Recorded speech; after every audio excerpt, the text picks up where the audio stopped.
বন্ধুরা, ধাঁধাটিতে আপনারা একটি লোককে বাড়ির সামনে দাঁড়িয়ে থাকতে দেখতে পাচ্ছেন।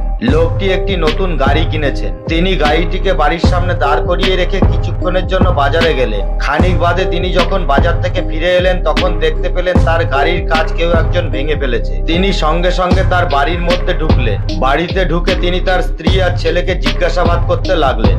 জিজ্ঞাসাবাদের সময় ছেলেটি বলল সে বাড়ির সামনে ক্রিকেট খেলছিল, কিন্তু সে গাড়ির কাঁচ ভাঙার ব্যাপারে কিছুই জানে না। আর লোকটির স্ত্রী বললেন তিনি রান্নাঘরে রান্না করছিলেন, তাই তিনি গাড়ির কাঁচ ভাঙার ব্যাপারে কিছুই জানেন না। লোকটি তৎক্ষণাৎ বুঝতে পেরে গেলেন এই দুজনের মধ্যে কে গাড়ির কাঁচ ভাঙার ব্যাপারে জানে। এবার এখানে আপনি কি আপনার ডিজিটাল বুদ্ধি খাটিয়ে বলতে পারবেন এ ও বি এর মধ্যে কে গাড়ির কাঁচ ভাঙার ব্যাপারে জানে?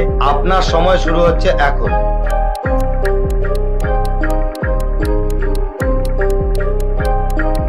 আশা করি অনেকেই অনুমান করতে পেরেছেন। যারা অনুমান করতে পেরেছেন তারা কমেন্ট করে জানান।